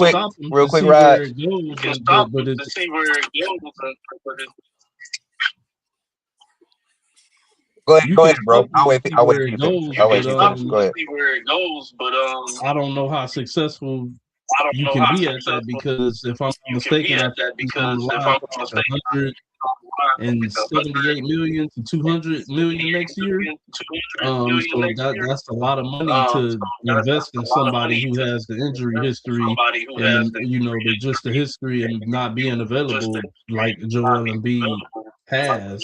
Now, you know what I'm saying? If you hope that you can find somebody that's willing to say, fuck it, we'll take a chance on them. I don't know, maybe like a Boston. Boston might be a team that, I could probably throw out there that it might be, because the reason why it has to be a team, for one, that's willing to take the risk, but they have to be a team that's willing to take the risk because they have enough already that if Joel Embiid misses a lot of time, which we know is damn near a guarantee he will, it won't hurt him. You know what I'm saying? Like a team like a Boston that could say, just give us 35, 45 games and then be good for the playoffs, and let's do it. And I'm just throwing that out there as an example, though. Not to say that it will happen. But I think, personally, for me, I think personally, Philadelphia is for probably me, stuck with Joel I think Embiid, to be Philadelphia honest is with you. probably stuck. And they're going to have to figure out a way to make it work They're gonna have with to what they figure out a have way to currently make with it him and work Maxey and with what Edge they on. have. Your piece that you're going to have to shop that you may be able to get somebody to take on is a PG. But they, to be honest with you, man, Philly is just in a bad position right now. They're in a bad position, and I don't know how they can really bounce back from this. Their best hope, to be honest with you, is that they can come back healthy next year and just try to see what they can get out of this group if they can get any help out of them. And that's probably their best chance because I just don't see how you can shop Embiid or Paul George because the money is just you're not getting the bang for your buck, and it's not really a lot of teams that'll be willing to take that chance unless it's a team that's already a contender. They're not gonna have to give up a lot, and they can sit up and say we can afford to have him come here and play 40 to 45 games and still win 50 plus games and be ready to contend in this conference.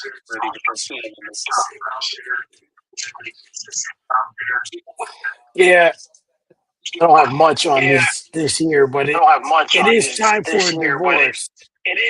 But to your point, R&B, they don't have what it takes to make one happen. You got a better chance of moving anyone else on that roster. But you're not moving Joel Embiid. Especially Which is for a probably guy why they that traded has McCain to OKC. not to mention, if I'm not mistaken, Joel Embiid's never even been to a conference finals. Never been out the second round. Like Donovan Mitchell and wait, what? Who else? There's someone else. That's never been to a conference finals. Right.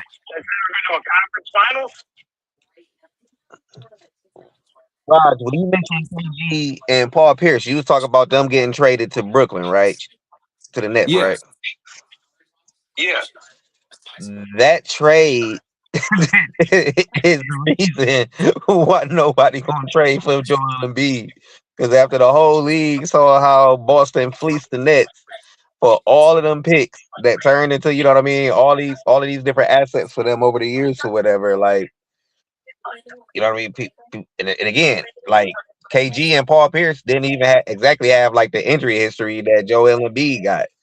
I know, you know, they wasn't exactly what they was no more, but like they were still like playing and consistent. You know, they did get them Nets teams to the playoffs a couple of years. But Joel Embiid, that's a $200 million gamble on a dude that's almost never. I'm pretty sure he's missed more games than he's played in his career, right? I'm not mistaken in saying that, right? Yeah. Didn't he miss the first 2 seasons? He did. He missed the first 2. Yep. First 2. Yeah. Yeah. No, like I said, unless they stretch and waive, if they stretch and waive his contract, I could think of a few teams. You know what I mean? That he would be a good fit for. But as it is right now, I don't know how they get off that contract, man. I'll be on the phone with the Sacramento Kings. Something else when Will just related to draft picks, it made me think about that too. You probably not gonna be able to move Paul George or Joel Embiid unless you're willing to attach a first round pick to either one of them to try to get somebody to take them, and that still ain't a guarantee. So now you're talking about the possibility of a team saying, "Okay, I'm willing to take them on, but give me a first round pick with it for collateral." They just in a bad position, man. They in a bad position. But then you still have to be a team that basically has, because I think he about to make what, $60 million next year or whatever. So that's $55-60 million in cap room to move into that slot, because there's very few players that you can trade him for and max salaries. You know what I mean? And if if you trade him to a team that can afford him, more than likely it's a bad team. So you probably not gonna have a bunch, you know what I mean, enough salaries to make that work. Like it would be a mess of a trade to even try to make if you had somebody that was interested. You know what I mean? Like, it would probably have to be like a 3-team, 4-team trade to even make it happen.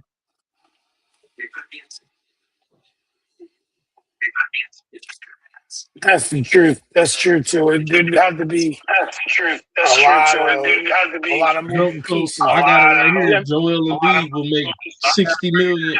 58 million next year. And next year will be the first year of his 3-year extension of $192.9 million maximum contract. That they stupid asses would be would not have to be paying if they didn't give him that extension 3 years ago. That nobody thought they should have gave him to fucking begin with. Put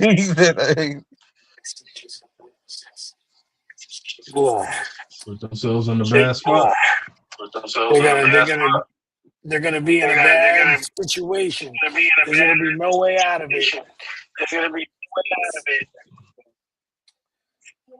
Moving to Detroit and Cleveland.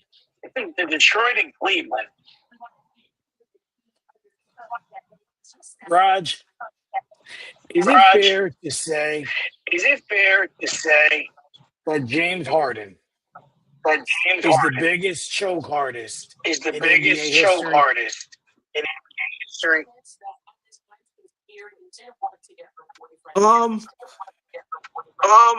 I would say yes, but you know what? He's actually playing pretty good tonight. Mm-hmm. So, but overall, I think he's. I said game's not over. You said it's who? Yeah, but that's what I'm saying. It's more or less. What do you expect from James Harden? You know, 9 turnovers a game is crazy, but if you can get him to focus and to lock in and score, he can help. Because right now Donovan Mitchell isn't playing good, and now James Harden pretty much is controlling the tempo of the team. So it depends. It depends on how you look at it. I mean, from the past previous games that happened before this game or before the game before this. Yeah, he was playing terrible, and he's it's definitely some choke artist stuff. But I think at this point in his career, this is who he is. What did you say, R&B? I'm trying to understand Rod's point because right now he's tap dancing like Bojangles. Is he a choke artist or not? Because who gives a fuck about what he's doing right now? This is the second quarter. I mean, if you look at him as a choke artist, he is. This man do? Yeah. What if he's historically seen him do even in this very series? Then he's a choke artist. It's a slob all over the court from them choking. All right, he's a choke artist. That's the answer. R&B, do you think Cleveland can win this series?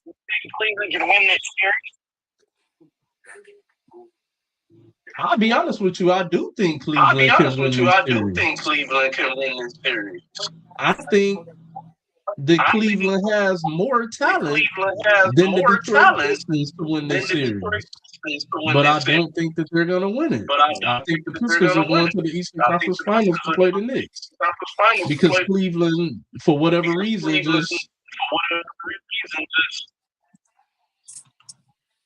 they can't get out of their own way, and they just have seemed to degress. Look at Mobley. Look at Evan Mobley. He's like a shell of himself from a year or two ago. Jared Allen, a shell of himself from a year or two ago. Donovan Mitchell, still the same high-scoring Donovan Mitchell, but has not had a good playoff run at all this year, including the first round till now. James Harden, still a choke artist. They have the talent. It's good. I think they have a good head coach. I think Kenny Atkinson is a good head coach. We all see that J.B. Bickerstaff is a damn good head coach because he was Cleveland's head coach and then he came here and we know what the Pistons looked like before he got here. So I can't even blame it on Atkinson. I think they got a good head coach. I think it's them. Makes sense. And I think you guys just extended. Yep. I couldn't hear you clear, Mike. That whoever got that echo going, man, that shit is horrible. That shit is horrible, man. Every week.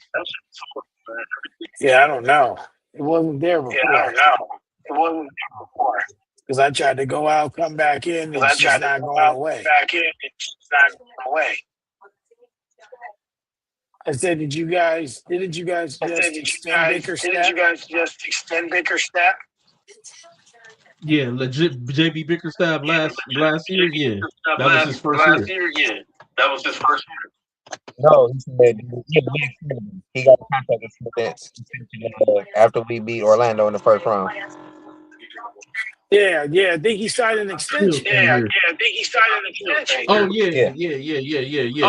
he just signed a 2-year extension, 2 or 3. I don't remember. I remember reading it. Just don't remember where it was or how long it was, rather. Yeah, it was like a 2 or 3 year extension. Steve Kerr just signed a 2-year extension today. That's the only coaching news I knew about that I actually had in my itinerary that I was putting together earlier before I got the news that I got. Yeah. So yeah, that echoes Will. So he muted himself and it went away. Or no. Maybe it is me. It's the phones, man. Brothers got to get on some computers.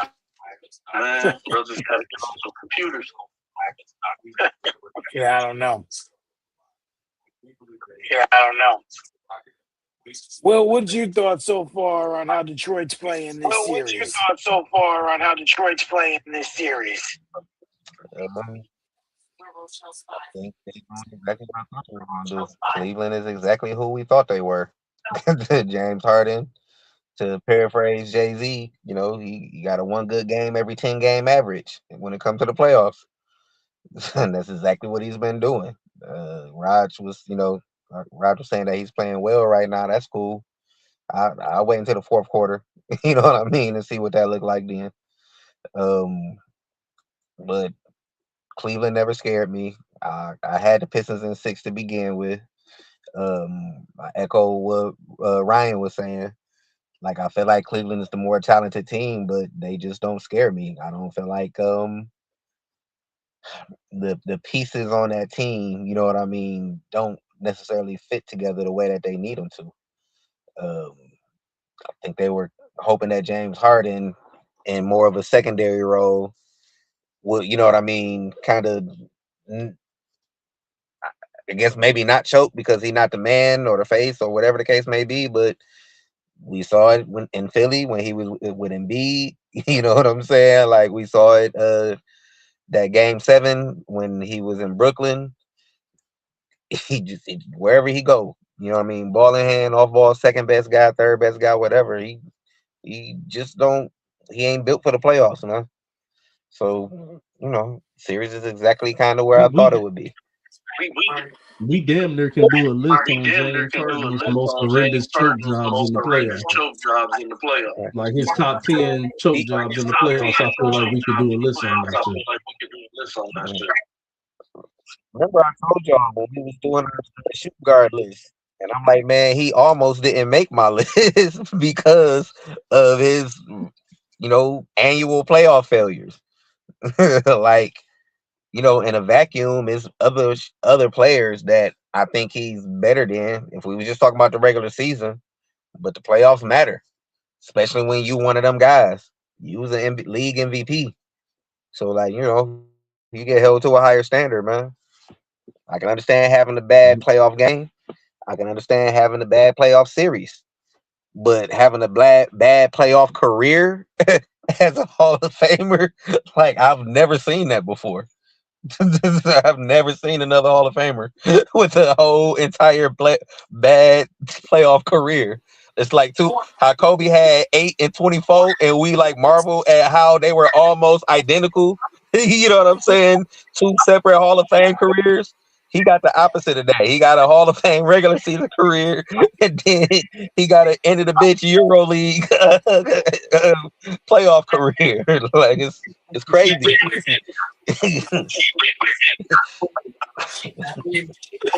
Oh my gosh. I can think of dudes who didn't win much in the playoffs, but they went out there and It's crazy because James, I can remember thinking back. James Harden has had some like very good playoff games and very good playoff series. It just sucks. It just sucks that even in the series where he's played good at, when they get down to Game 7, he either didn't show up or he showed up until the end. Because I remember the Game 7 against Golden State. He played pretty damn good in that Game 7 against Golden State. The team as a whole just decided to go 0 for 20-something from 3. And they lost by 2. So if they had hit 1-3, they win that game. I think where everything went left for him in regards to his reputation, because some of it people kind of understood, because a lot of people were saying like the way Houston was playing, you couldn't duplicate that success in the playoffs or whatever. But that game, God, who were they playing where he was on the bench in the third quarter with the towel over his head, and fucking Josh Smith and what's my man? It was Josh Smith. What was the dude that went to Florida with Al Horford and Joakim Noah, Corey Brewer? Fucking Josh Smith and Corey Brewer brought the Houston Rockets back. You know what I mean? The Clippers. That was against the Clippers. That was against the Clippers. Doc Rivers fumbled. Like, dude, I think everything went left for him there because niggas was like, man, how you quit and yo end of the bench dudes, you know what I mean, got y'all by this game. I think it just all, it's just been all bad from there, man. Like you say, he done had some good games and some good series. It's not that, but for somebody of his stature, he done had way too many. Just like they say, he got what, like 5 games in the playoffs or 20 games, maybe something in the playoffs where he had more turnovers than made field goals. Like that is fucking insane, bro. That's insane, especially for somebody that's the ball handling caliber he is. But I think me personally, I think it started in OKC when they went to the finals and they lost to the Heatles, and he choked in that finals. Even though he was young, nobody held that one against him. I think that got to him, and it don't seem like he was ever able to escape that out of his mind.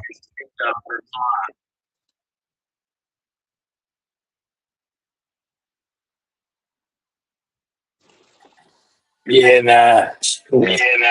Pistons and 6. So not last but not least.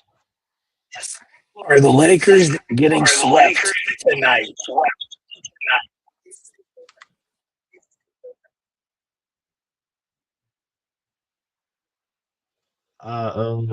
Yeah, pack that shit up. I'll go ahead and start this one off. Yeah, I think it's over, man. They just ain't really got nothing for OKC, man. OKC is just so loaded with talent, bro. We was talking about Mitchell coming off the bench too. And you know what's crazy? Do y'all know that OKC got, I think, 2 or 3 players right now in their rotation that's playing for them at a high level that were on Philly's roster last year, and didn't get on the court. The Philly traded to OKC. Mitchell being one of them, and then there was another one. It's like another 1 or 2 that been playing good minutes for. McCain. where's the- can't think That's of his name. crazy. That's crazy. That's wild business right That's there. wild So business that right just there. goes to show you, like, So that just goes to show you, the Phillies, not to backtrack, but Philly's big problem is Daryl Morey. He needs to fucking go. Daryl Morey needs to fucking go. But getting back on track, yeah, I think it's just over for the Lakers, man. I don't see them being able to do any miracles to try to extend this series or anything like that. I think that they're just overpowered by OKC. Shea hasn't even been having his best series. He's had some bad shooting nights in this series so far. But again, OKC being so deep, and they missing Williams. That Shea been shooting bad, and Williams is out. But yet Chet has stepped up. Mitchell has stepped up. Case and Wallace has stepped up. They just a powerhouse, man. And these motherfuckers got the 12th pick in the draft again. So it just Plot I don't thickens. think the Lakers got nothing for it, man. But I gotta, after y'all go and get y'all perspective on this, I got a question that I want to ask all y'all pertaining to LeBron and the Lakers. Okay. Raj.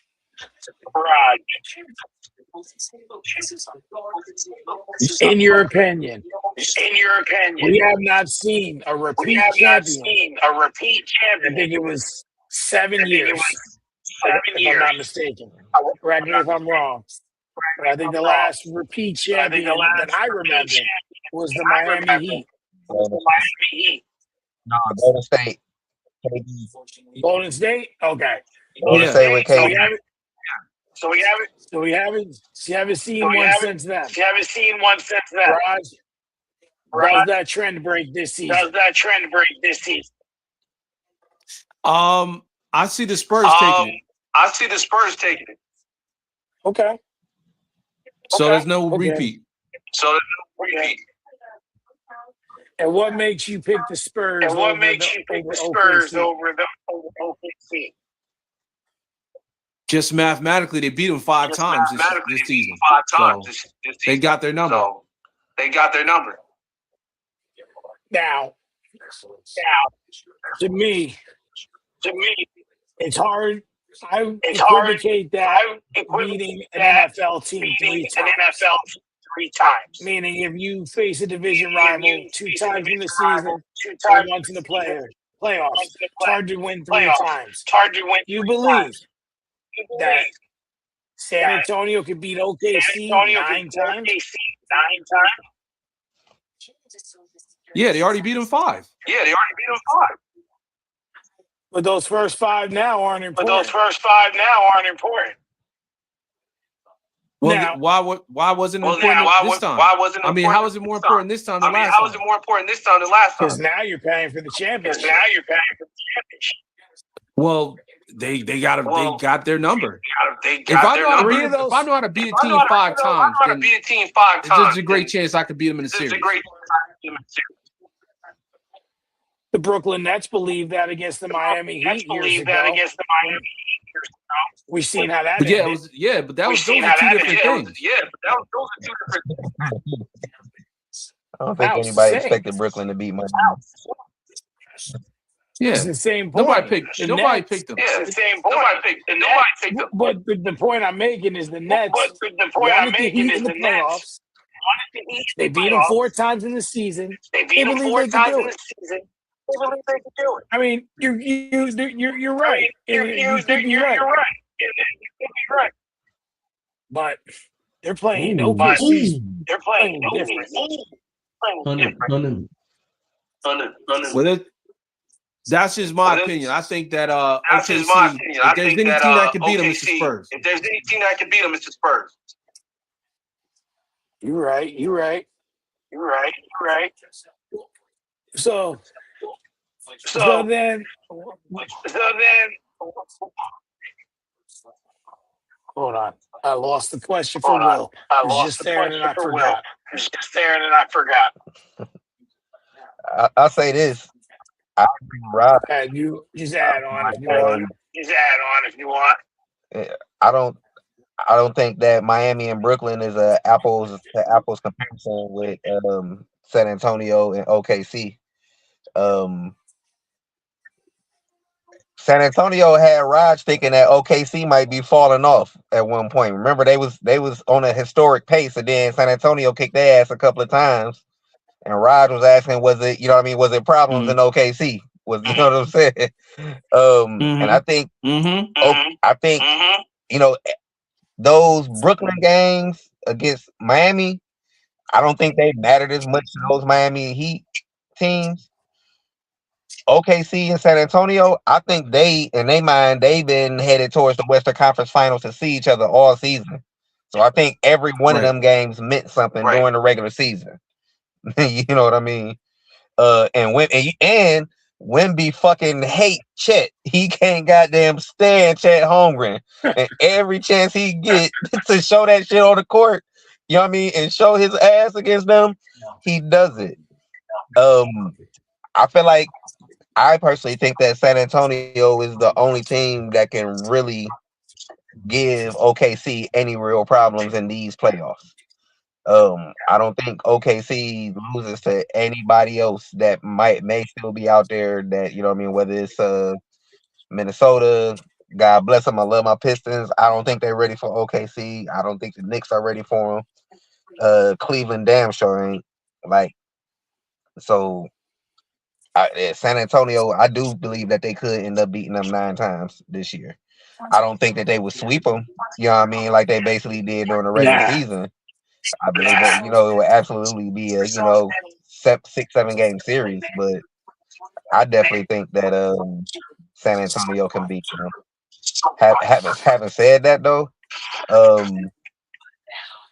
Sam Presti is the Michael Jordan of general managers or team presidents or whatever his title is. He is head and shoulders above any and everybody else that has ever done that job. And I don't really think that the championship last year actually confirmed it. It was just like the last little box to check on the resume. Because this man, he drafted Kevin Durant, he drafted Russell Westbrook, he drafted James Harden, he drafted Serge Ibaka. He traded for Oladipo, who he knew had some value, and then come and turned all of this shit into, you know what I mean? And then, you know, KD left, retooled a little bit, brought in PG, flipped that, you know, I don't think anybody knew Shea was going to end up being Shea, but you know what I'm saying? Made sure he got Shea in that trade. And now he like playing 2K at this point. If you ever played on the career mode back in the day when, you know what I'm saying? You keep having traded for good players. Oh shit, my salary cap running high. I'm gonna trade this dude for a pick 2 years from now for a team that I know that's gonna be bad and it's gonna be a lottery pick. Like it's crazy that they defending champions and they got a fucking lottery pick this year. You know what I'm saying? It's crazy that they was in position to draft Chet because they was in the Western Conference Finals, if I'm not mistaken, that year, right? Like Sam Presti is playing a whole different game than every other GM in the NBA right now. OKC is the process. OKC is everything.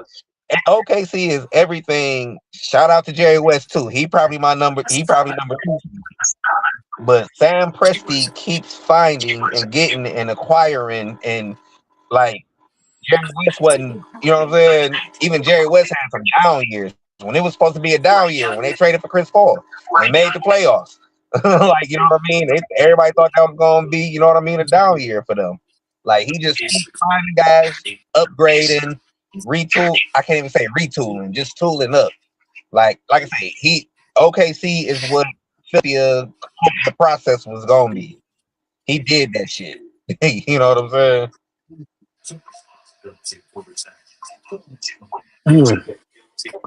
Well, I'll say the Lakers are getting swept tonight. It's over. And they're going to place, in my opinion, San Antonio in the next round. I think it's going to go 7 games. And I think it's going to go 7 games.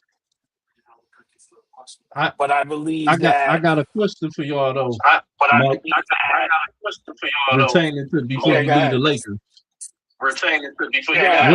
What do y'all think a sweep, if anything, does to the legacy of LeBron James at this point in his career if they get swept tonight?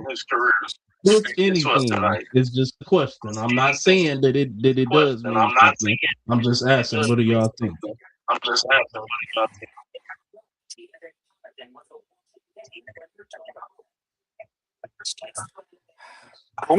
don't think. Oh, go ahead, Mike. My bad. No, I don't have a full thought. So go ahead. I don't really. I'll say this: when Dirk was averaging 7 and 4 that last year, and 10-6 or whatever the year before, them last few years that Dirk was in Dallas, nobody was coming at Dirk. Like it's at this point, he should only be able to enhance his legacy. I don't think at 41 years old, still playing at an all NBA level, all-star level, you know what I mean? They asked him to move to be the third guy. He did that at a high level. Then, you know what I mean? Luka get hurt, Austin Reeves get hurt. He get them out the first round when they really ain't had no business getting out the first round. And I'm not, obviously KD was hurt, you know what I mean, the Houston series or whatever the case may be. But again, just like I don't think it should be too much that he can do to harm his legacy at this point. I feel like everything else should just add to his legacy. Don't nobody hold it against MJ that he didn't make the playoffs the last 2 years with the Washington Wizards. Like, nobody talks about that. People act like that shit didn't even happen. People only really like to talk about the 6 years he won championships, but that's another conversation. But I think nobody knew what this season was gonna look like for him. Again, at his age, this many years in the game, this is what 23rd season or whatever. He was still one of the 15 or so best players in the NBA. If it wasn't for injuries, again, I ain't saying they would have won a championship if it wasn't for these injuries. But I definitely felt like they could have been they would have been a lot more competitive against OKC. Nobody expected them to win this series. OKC is fucking loaded, man. Like, it ain't like he can carry the whole team like he used to. He needed some other people to step up. But I don't feel like it should be a blemish. You know what I'm saying, on his resume. I think leading them to the second round of the playoffs without they two best players, at this point, or if you want to say Cole's second best player with Austin Reeves, however you view that, getting them to the second round without them, I feel like was an accomplishment.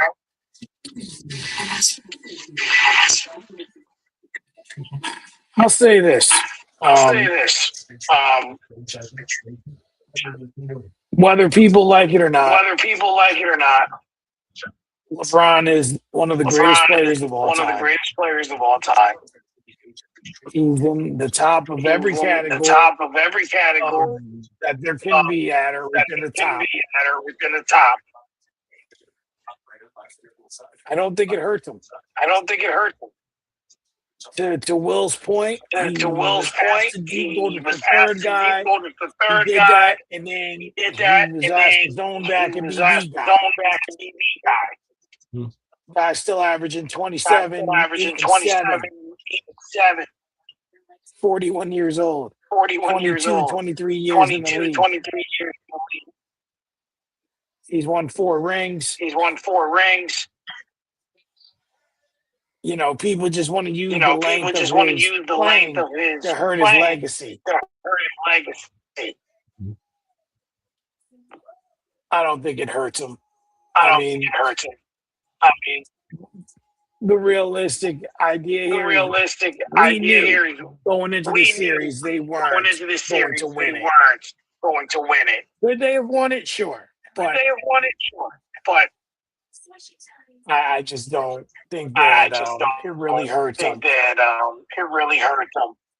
I'm sure he wants one more title, but this year ain't gonna be it.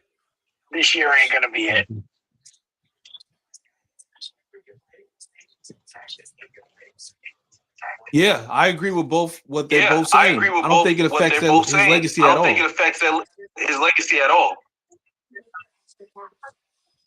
So that's it.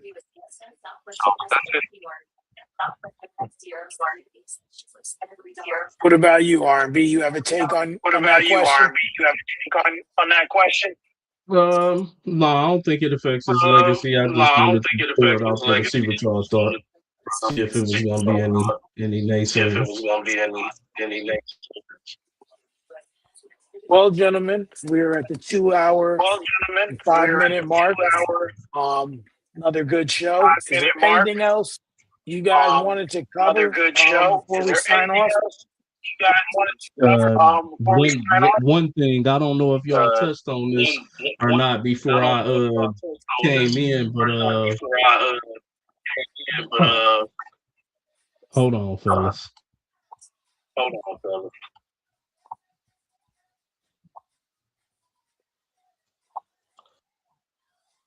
Hey, Raj, real quick. Well, Raj, the more I think about it, the conversation we was having earlier about Ant-Man, Ja might be the reason that they nervous about making Ant-Man the face of the league.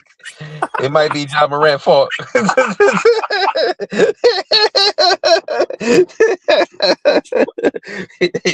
He too real for this, bro. It might be all your fault, bro. See, I told you. He's too urban for them. Too niggified.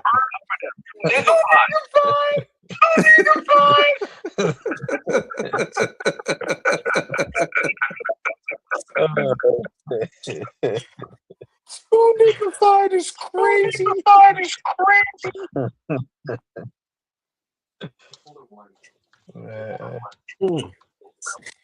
You too black for this shit.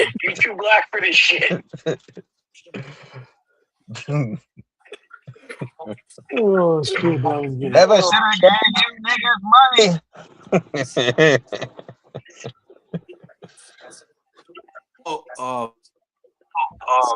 All jokes aside, though, Ja Morant messed up a lot of money for a lot of athletes in the American market.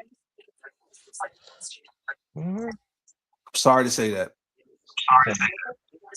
All right, fellas. I'm gonna say this one for next week. I had something that I wanted to. I actually was trying to work into it. If I would have hosted today about the whole Jamal Murray debate or whatever, but unfortunately, I just got the news my father just transitioned, so I'm an illness and hop off of here and head out. I'll talk to you. All right, we're sorry, brother. Appreciate it, man.